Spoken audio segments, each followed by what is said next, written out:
Yun mga kabayan, magandang araw sa inyo. Panibagong araw na naman ang pakikibaka sa trabaho. Ngayon pala inautusan tayo ni Amo na pumunta sa boat para i-charge yung battery. Tara, puntahan natin mga kabayan. Sa mga hindi nakakaalam mga kabayan, ang Marina de Baleta pala ay isang modernong yachting destination na matatagpuan sa High Wharf, Pieta, Malta. Malapit sa makasaysayang kabisera ng Baleta. Tayo nga pala yung ilang makasaysayang lugar na pwede niyong bisitahin dito sa Baleta, Malta. So yun mga kabayan, medyo malapit na pala tayo. So pagdating natin doon, papakita ko sa inyo kung saan nakaparada yung boat ng amo ko.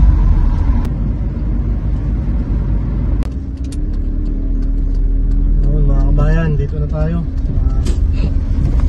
Parada lang natin yung sasakyan. Then baba natin yung mga gamit na gagamitin ko.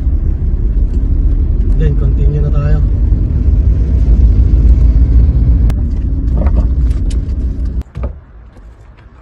So yun mga kabayan, yakit lang pala natin yung mga gamit na gagamitin natin dito sa boat. Ito pala ay fender. Ito ay isang protection sa gilid ng boat kapag inangat ng lifter para hindi siya magasgas yung fiberglass. Idadaydak na kasi yung boat ni Amo, kaya ito yung mga trabaho na gagawin ko sa mga susunod na vlog natin.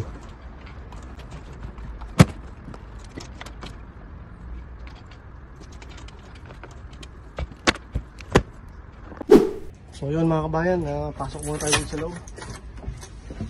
Bali charge muna natin yung battery bago natin ikabit yung mga fender sa sa gilid. Yung sama ko kayo dito sa loob ng sa loob ng boat. Yan.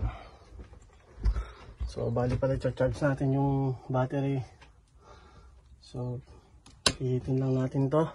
Ayan, pindutin natin yung dalawang button.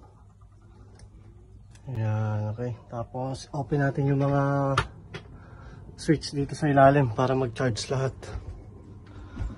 Pinaka-importante mga kabayan is itong battery ng makina. Ayan. So ayan, para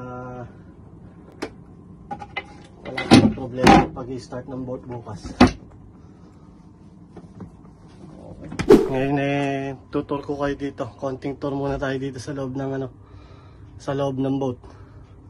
Yun nga lang mga kabayan, medyo makalat. So yun, ito pala mga kabayan is yung pinaka main bedroom niya. Ayan. Nakikita niyo. So ayan, dito natutulog yung amo ko. Sinsya na kayo mga kabayan, medyo makalat. Kasi gawa nung hindi naman ilang buwan rin hindi nagamit, hindi na masyadong naasikaso. So ayan, kung napapansin nyo bakit may ganyan mga kabayan, kasi last winter pag umuulan is may tumutulo dito sa hatch. So ayan, isa yan sa mga gagawin natin kapag na-dry dock na yung boat. So mga kabayan, may bathroom pala dito. Ayan, ayan yung bathroom. So ito, may small shower din dyan.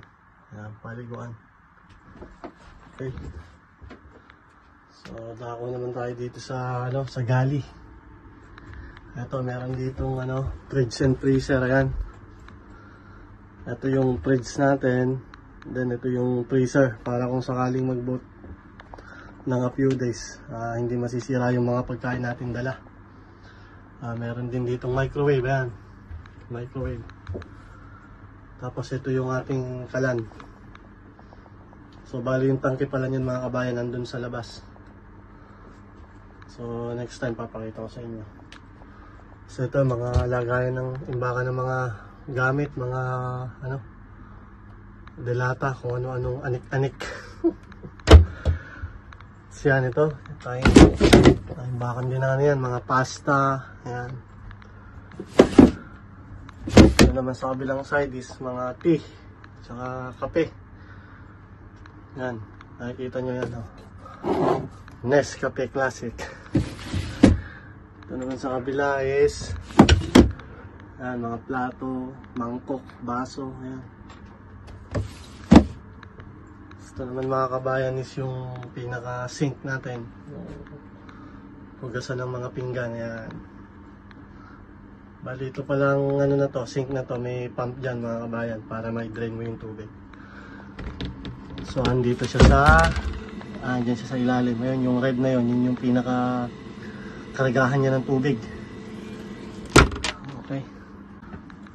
So dito naman tayo dumako sa ano, ito yung chart table.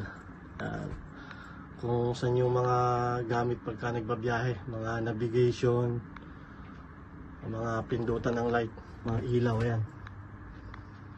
Diyan lahat. Ayan. Kasi yan yung radyo. Pagka nasa gitna ka ng laut, pwede kang tumawag sa marina kung meron kang problema. Ayan. Ito sa kabilang room. Bali ito pala mga kabayan, room din to, tulugan din yan. Kaso naging tambakan na ng mga gamit yan, dami. Bali dito, ang kasya dito mga kabayan is 2 tao. Ayan. Ayusin natin yan after may dry dock, i-clear up natin lahat yan. So ito naman, meron tayong ano dyan, yung engine para sa dinghy. Ayan. Okay. Ito naman pala mga kabayan is ang ano natin. Ito yung pinaka ano niya, sala or kainan. Diyan na rin kami kumakain pagka nagbo-boat kami. Meron tayong table dyan. Punta naman tayo dito sa kabila. Ito namang kabila nito, which is dito ako natutulog mga kabayan pagka nagbo-boat kami. Yan. Bali ito yung ano ko, cabin. Yan. Bali 2 bed din siya. Meron siya sa ilalim, kaya lang nilagyan din ng mga ang daming mga kalat-kalat na mga gamit dito mga kabayan. Yan. So yan. Dito ako natutulog. Tapos ito naman kabila is pangalawang bathroom natin yan mga kabayan. Yan. Pangalawang bathroom natin yan. So ito palang toilet mga kabayan, ito pagka pinlash mo siya, ayan, parang ano yan, parang poso. Bobombahin mo yan para yung pag ikaw alam nyo na PP or number 2, yan, bobombahin mo lang siya, pero kailangan mo siya lagyan ng tubig before mo ano, yan. Diyan lang namin ni-stock ng mga tubig, hindi ito kamukha ng mga normal na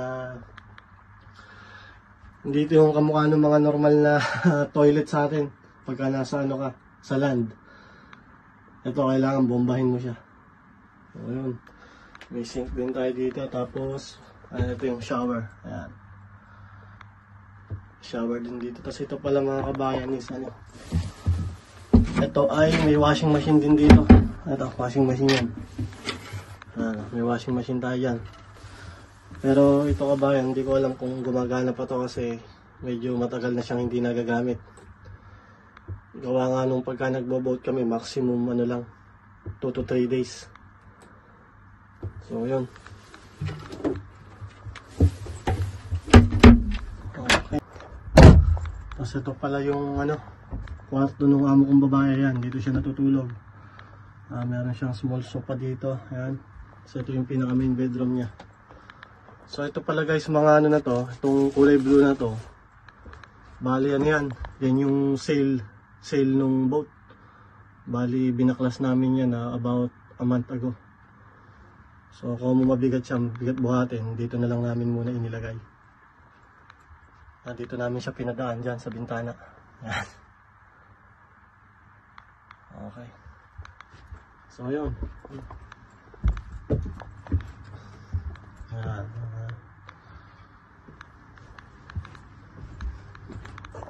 So yan mga kabayan, na-tour ko na kami ng konti dito sa boat. Ngayon na-charge na rin natin yung battery. So ngayon ang gagawin natin is ano,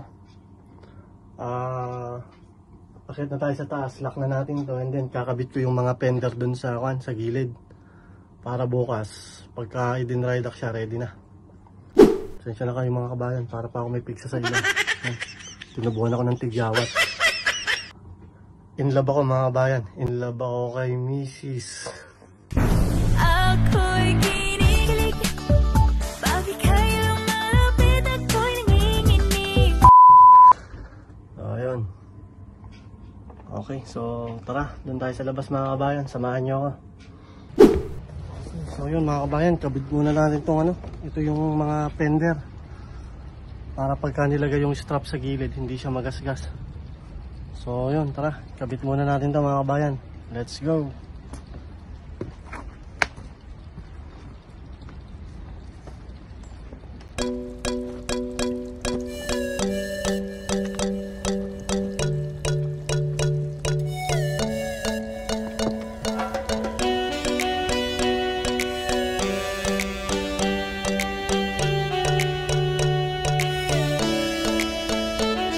Tayo sa kabilang side magkakabit. Bali, 4 na piraso to, 2 sa likod, tsaka 2 dun sa harap. So yun, kabit na muna natin to ulit.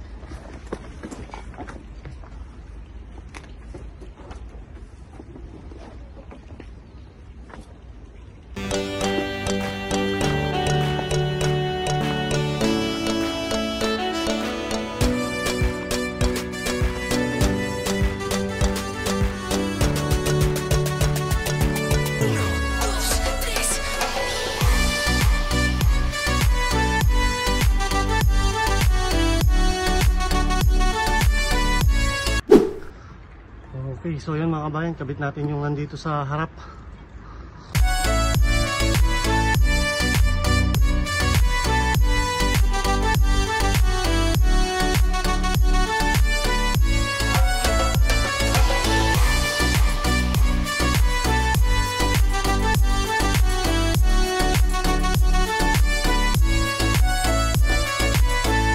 A few moments later.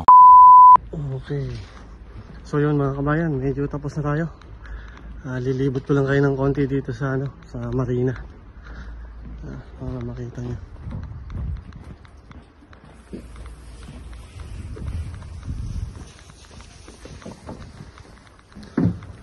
So yan. Dito pinaparada yung mga boat. Pero meron pa ditong isang old marina. Doon mga kabayan sa kabila. Ayan yung mga boat dito. Okay. So yun. So yun mga kabayan, yan pala yung kabilang side. Yan.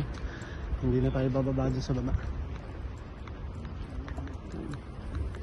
Kasi medyo may gate kasi dun eh. Morning. Morning. So yan mga kabayan, kung makikita nyo, samot-saring boat yung nakaparada dyan.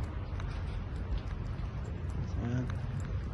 Kasi dito kada ponton mga kabayan may gate. So hindi ka basta-basta makakapasok pag wala kang susi. So yan, ponton B. Diyan nakaparada yung boat namin. Ikot ko kayo hanggang dun sa dulo.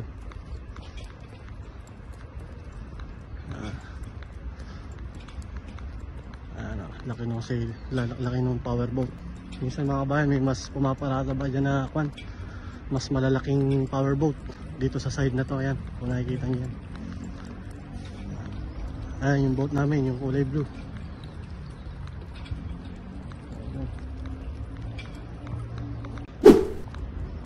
Yan mga kabayan, kung titignan nyo yan, laki yan. Nasa siguro yan, almost 100 feet. Yan, laki o. Tapos yun naman mga kabayan, ano yun, Malta Air Force. Nakita ko yung kaibigan ko rito nag-deliver ng diesel. Ayan. Hi Eddie, alright. How are you? You didn't remember me? How are you? How come I'm not coming anymore? No, because they changed the system. The system. We're using AC now because we have a lot of problem in our. See you. Nice to see you. Bye, bye. But bye. I'm gonna see you again, here for sure. The boat on the boat. Yes, Right, yes, for right. sure. Yes. Sorry, It's okay. Ciao, Eddie. Thank you. Bye, bye. Ciao, ciao. So yun mga kabayan, tapos na tayo. So pauwi na tayo ngayon. Nakita ko yung kaibigan ko doon nagkakarga ng diesel sa bahay. Dito rin pala siya nagkakarga. So ayan, pakita ko sa inyo yung area. Ayan. Medyo mainit na mga kabayan. So yun mga kabayan, tapos na pala tayo dito sa sa boat. So ngayon mga kabayan pauwi na tayo. Kung nag-enjoy kayo sa panonood, huwag kalimutang mag-iwan ng like, share, and subscribe. And huwag nyo rin kalimutang i-hit yung notification bell para updated kayo sa mga video i-upload ko. So ingat po tayong lahat and God bless po sa ating lahat. See you on my next video. Ciao.